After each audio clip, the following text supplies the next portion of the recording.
오늘 아침 저희들이 다 같이 읽고 생각할 말씀은 사도 바울이 고린도에 있는 교회들에게 보낸 편지입니다. 역사학자들이 조사한 바에 따르면 적어도 4개의 편지를 쓰셨다고 생각하는데, 우리가 남아있는 정경에는 고린도전서와 후서 편지 2개밖에 전해지지 않습니다. 주로 사도 바울의 편지는 몇몇 개인에게 쓴 편지와 그리고 나머지는 다 이름에 있는 그 교회들에게 보낸 편지였습니다. 오늘은 고린도에 있는 교회에 보낸 편지로서 자기가 위험을 무릅쓰고 가서 오늘날 그리스의 남쪽 큰 반도인 아카야에 있는 고린도 교회, 전 세계에서 2번째로 컸다고 하는 상업도시에 교회를 세웠습니다. 그런데 그 교회가 흥왕에 갈수록 문제들이 크게 생겼다는 소식을 듣게 되었을 때 도덕적으로도 해이해지고 또 교인들 사이에 당파들을 만들어서 서로 시기질투하고 싸우는 모습을 귀로 들었을 때에 사도 바울이 이러한 사랑에서 우러난 편지를 쓸 수밖에 없게 되었습니다. 근데 오늘의 이 내용은 지난 2주 동안에 우리가 공부했던 사무엘상에서 나왔던 다윗과 사울 왕 사이에 일어난 사건에 관계되는 그러한 하나의 원리를 보여주고 있습니다. 제가 제목을 왜 사랑이 하나님 나라의 삶의 가장 중요한 특징인가로 적었듯이 그 사랑의 원리를 고린도전서는 밝히고 있습니다. 이 사랑이 빠졌기에 교회 문제가 더욱더 커져 나갔다는 것입니다. 그런데 이 사랑은 아담과 그의 아내가 타락한 후로 우리의 본성이 죄성으로 바뀌었기 때문에 스스로 만들어낼 수가 없습니다. 아담 이후로 모든 사람들은 예수님을 제외하고는 다 자신을 사랑하고 이웃과 하나님을 미워하게 타락하였던 것입니다. 그러니 성령께서 오셔서 그 타락한 성품에 새로운 예수 그리스도의 성품을 심어주셨다 할지라도 하나님께서 우리의 악한 성품을 다 없애버리지 않고 남겨두신 그것이 죄의 법이 되어서 새롭게 주 예수님을 닮아가는 우리 성품을 전쟁터로 몰아넣었다는 것입니다. 그리고 때때로 그 어두움의 죄의 법이, 죽음의 법이 성령께서 주신 생명의 법을 우리 개개인의 삶과 결국 개개인의 삶의 결과인 교회의 삶에 어려운 악영향을 미치곤 하였습니다. 그러니 사도 바울은 이 전체에서 해결책은 이것 하나다 하고 제시하신 것이 그의 긴 편지, 당연히 장절수가 없는 하나의 편지 내용을 사람들이 앉아서 다 들었다면 적어도 1시간 정도 계속 들어야 되는데 그의 3분의 2쯤에 온 이 13장에 와서 정확하게 밝혀줍니다. 너희 교회 문제는 여기서 다 출발하였으니 사랑이 없거나 부족합니다. 이렇게 이야기를 했습니다. 즉 예수님을 만나서 그분의 성품으로 성령께서 바뀌게 하시는데 매진하지 않고 옛날 죄에 얽매였던 성품의 귀에 그 속삭임에 넘어가서 그 길로 자주 빠지는 바람에 선물로 받은 사랑마저도 식어지는, 그리하여 진리를 알고도 순종하지 않는 위험한 자리까지 갔다는 것입니다. 오늘 본문으로 잡은 것은 그 13장의 맨 마지막 절 13절 하나입니다. 그러나 이 사랑에 관해서 직접적으로 다룬 것은 12장에서 14장 1절까지 정확하게 사도 바울은 명시합니다. 12장 31절을 12장 전체를 너희들이 하나님 앞에 받은 것, 즉 성령님이 주신 선물, 스피리추얼 기프트라고 하죠. 성령의 은사라고 합니다. 이것을 너희들이 지금 잘못 사용하고 있는데, 그래서 지금 교회가 이처럼 숫자적으로는 흥왕해 가는데 시끌벅적한 것 같은데 속은 골마 썩어 있지 않느냐. 파들을 나누어서 서로 싸우고 시기질투하고 서로 인정받으려고 하는 잘못에 들어가지 않았느냐. 그러니 너희들에게 12장 31절 가장 높은 higher gift, 성령께서 주시는 은사들이 많이 있지만 너희들이 지금 자랑하고 뽐내고 인정받으라는 그 은사들보다 더 하이한 은사들이 있는데 그것을 사모하고 찾으라고 사랑의 그 시와 같은 명령을 주시는 시작을 잡았습니다. 그리고 그 끝맺음은 13장 전체를 끝나서 14장 1절에 다시 그럽니다. 사랑을 추구해라. 그렇다면 왜 교회가 모여서 예배할 때 하나님 나라가 눈에 보이게 되는데, 즉 하나님 나라에 교회 전체 성도의 삶이 지금 한 사람 한 사람을 이야기하는 게 아닙니다. 고린도 전서 후서는 교회 전체를 이야기합니다. 개개인에 보낸 편지가 아니라 교회 전체에 보냈으니 우리도 근 2000년이 지나온 오늘날 그대로 받아들입니다. 우리 교회가 전체가 그 하나의 멤버로서 나도 하나님 나라의 삶을 모일 때마다 드러내는데 가장 주요한 특징이 무엇일까? 사랑이다. 왜? 그 설명이 내가 더 좋은 길을 보이리라 하고 말씀하신 13장 전체입니다. 근데 1절에서 3절은 너희들이 자랑하는 그 많은 은사들, 그거 사랑 빠지면 쓸모없다는 결론을 내렸습니다. 그리고 4절부터 시작해서 여기 13절까지는 계속해서 사랑에 대해서 이야기를 하는데, 사랑이 무엇인가를 처음으로 밝혀주는 것이 4절에서 7절입니다.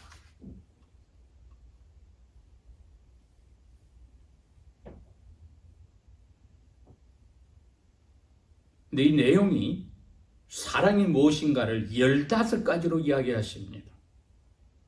8가지는 무엇이 아닌 것이 사랑이라는 것이요, 7가지는 사랑은 무엇이기 때문에 사랑이다. 근데 시작은 긍정적으로 이야기합니다. 사랑은 오래 참는다. 두 번째, 사랑은 친절하다.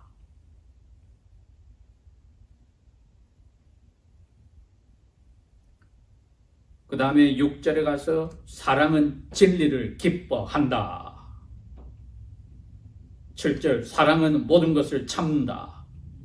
5번째, 사랑은 모든 것을 믿는다. 6번째, 사랑은 모든 것을 바란다. 7번째, 사랑은 모든 것을 견딘다. 시작을 긍정적으로 사랑이 무엇인지를 오래 참는다고 시작했고, 마지막 7번째도 사랑은 모든 것을 견딘다 이야기를 했는데, 그릭 단어는 2개가 다르지만 뜻은 같습니다. 지금 답답하여 화가 나는 것을 다 밀어버리는, 견디는 뜻을 이야기합니다. 그 힘은 내가 가지고 있다는 것을 이야기합니다.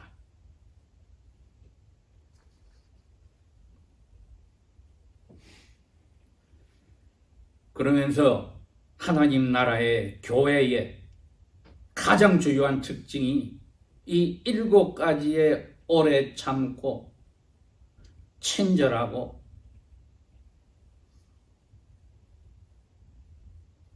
진리라면, 말씀이라면 그것을 무조건 기뻐하고 또 모든 것을 견디고 믿고 바라고 소망하고 또 모든 것을 견딘다 하는 7가지의 이 사랑의 긍정적인 내용 위에 이제 우리의 본성과 싸워야 되는 교회 안에서 멤버들끼리 이것을 조심해서 서로를 형제 대하듯이 대해야 되는 것이 다시 4절의 2번째부터입니다.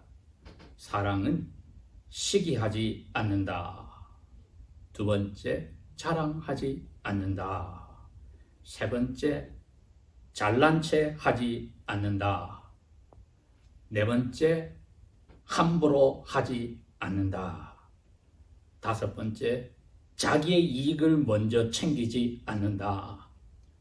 6번째, 쉽게 화를 내지 않는다. 7번째,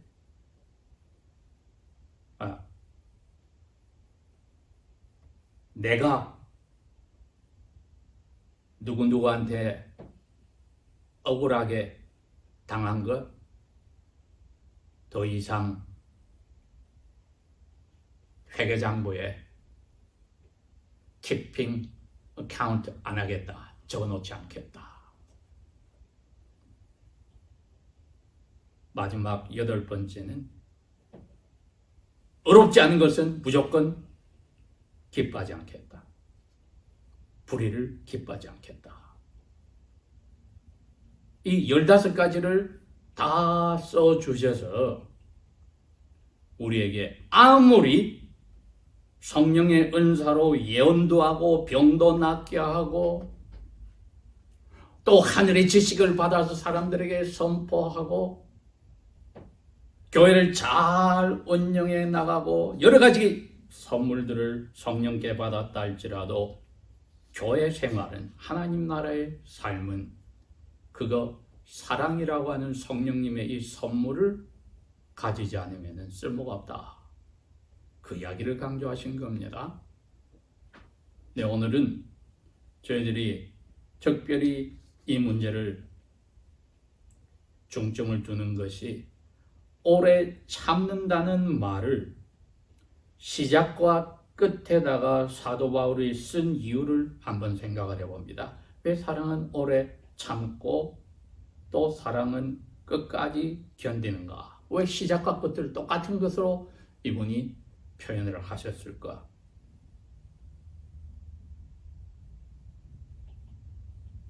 이것이야말로 하나님께 사랑을 받은 사람이라면은 어떻게 사람 사이에, 멤버들 사이에 행동해야 되는 제일 중요한 원리이기 때문입니다. 그 힘은 내가 가지고 있어서 사랑을 받았다면은 상대방에게 오래 참는다. 나를 화나게 하고 기분 나쁘게 할 일을 내가 지금 화를 안 내고 밀어버리고 put away, 밀어놓겠다. 왜? 그게 하나님 닮은 모습이거든요. 하나님은 언제까지 합니까? 심판단까지 밀어놓습니다. 그래서 그 사랑을 받은 사람은 오래 참는다. 4절에도 그랬고 7절에도 그런 이유가 밀어넣는다. 왜? 그 사랑을 받아서 나도 이제 그걸 써먹는다는 겁니다. 그것이야말로 우리들에게 하나님 나라의 삶에서 사랑이 얼마나 중요한 특징인 것을 드러내는 아주 주요한 이유입니다.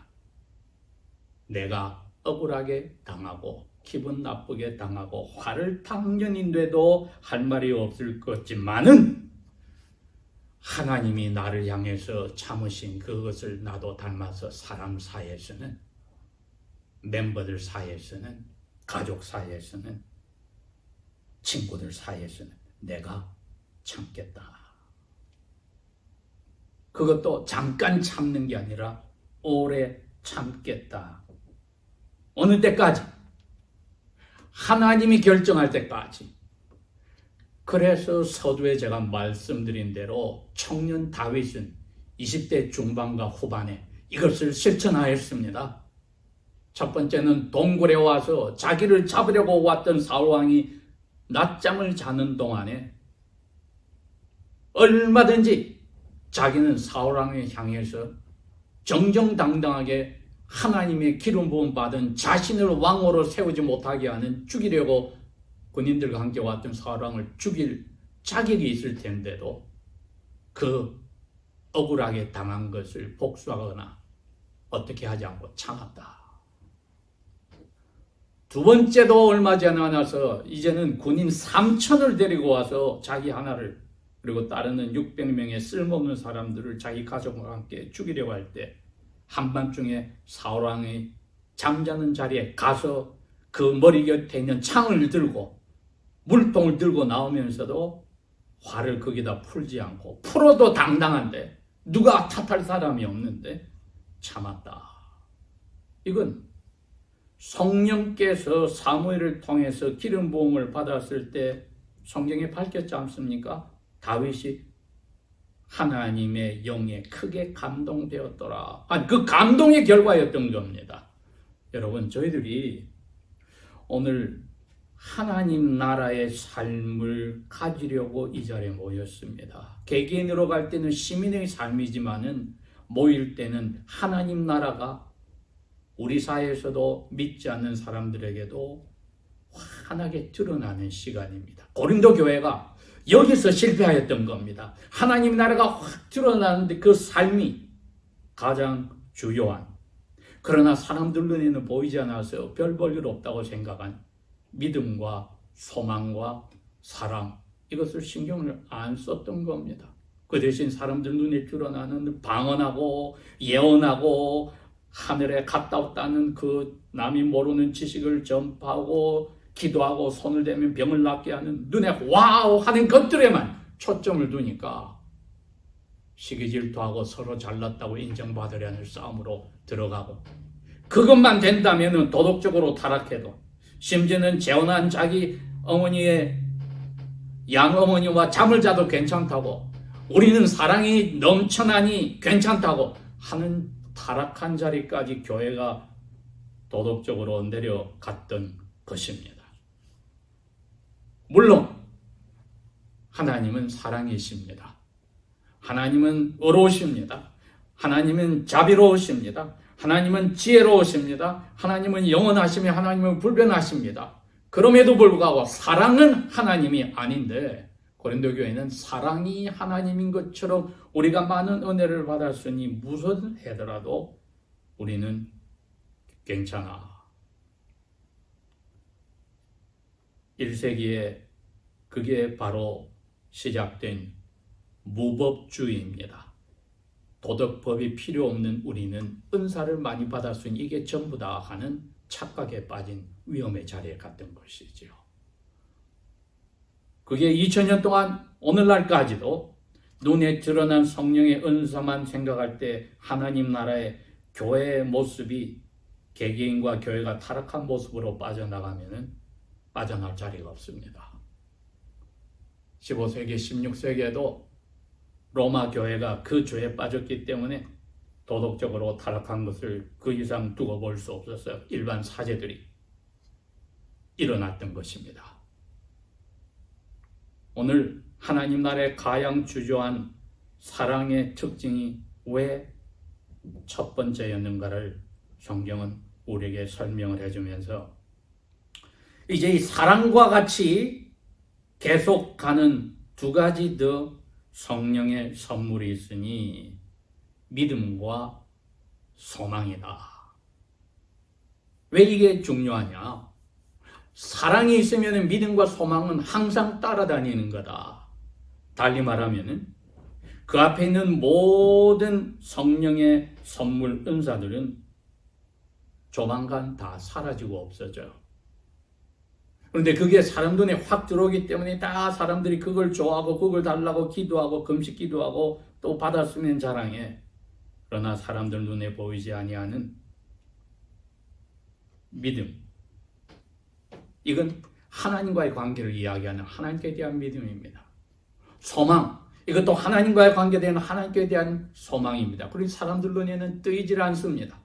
이 믿음과 소망을 가진 사람은 당연히 그 셋 중에 제일 주요한 사랑의 선물도 받은 사람입니다. 이건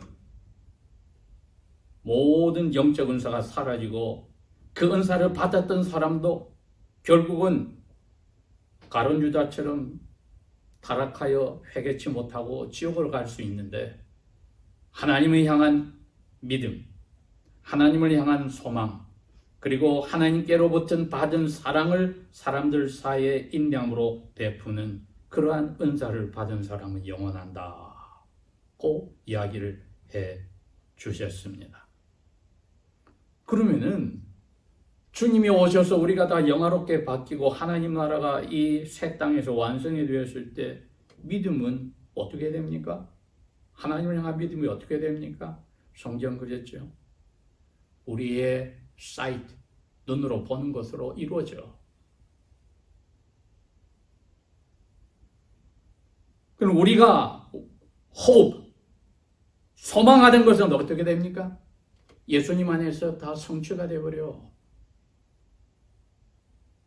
그래서 믿음은 이제는 예수님처럼 즐겁게 순종함으로 움직여서 진행이 되고, 소망은 우리도 하나님이 우리를 알듯이 우리도 하나님을 아는 천사들의 대접을 받으며 예수님의 형제 자매로 사는, 하나님의 아들 딸로 사는 완성의 자리에서 소망이 변형돼서 이루어지고, 사랑은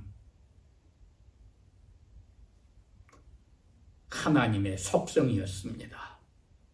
하나님은 사랑이라고 하는 그 속성을 저희들이 전가받아서 꽃피우는 자리로 갑니다. 그랬기에 부부 사이가 가장 중요한 사랑이고 부모와 자녀 사이가 그 다음에 사랑이라고 하는 그 자체가 없어져 버리는, 전체가 하나로서 아버지 하나님을 모시고 예수님을 장남으로 모시는 가족으로 바뀌어버려서 결혼이 필요 없을 정도입니다. 왜? 사랑의 강도가 완전히 하나로 하나님의 받은 속성으로 바뀌었기 때문에. 그 말은 아직 여기서 살아있을 때 사람들 사이에 우리가 받은 사랑을 얼마나 더 간절히 찾아서 사용해야 할 것인가. 그게 명령체로 온 겁니다. 더 간절히 바래라. 사랑을. 믿음과 소망은 당연히 거기에 따라오는 거다. 저희들의 날마다의 기도의 삶에서 선물로 오는 성령께서 주시는 이 특별한 사랑은 중생아에서 성령님이 주시는 하나님의 사랑을 맛보게 한 것으로 끝나지 않고 우리가 날마다 키워나가기 위해서 간절히 사모하라는 명령에 따라서 기도의 제목이 되어야 됩니다. 그리고 또 그 기도에 대한 대답으로 감사가 되어야 되고, 그걸 더하기 위해서 또 기도해야 되고, 이것이 주님 오시는 날까지 개개인이, 교회가 받은 명령이고 또 감사의 이유며 조건이기도 합니다. 기도하겠습니다.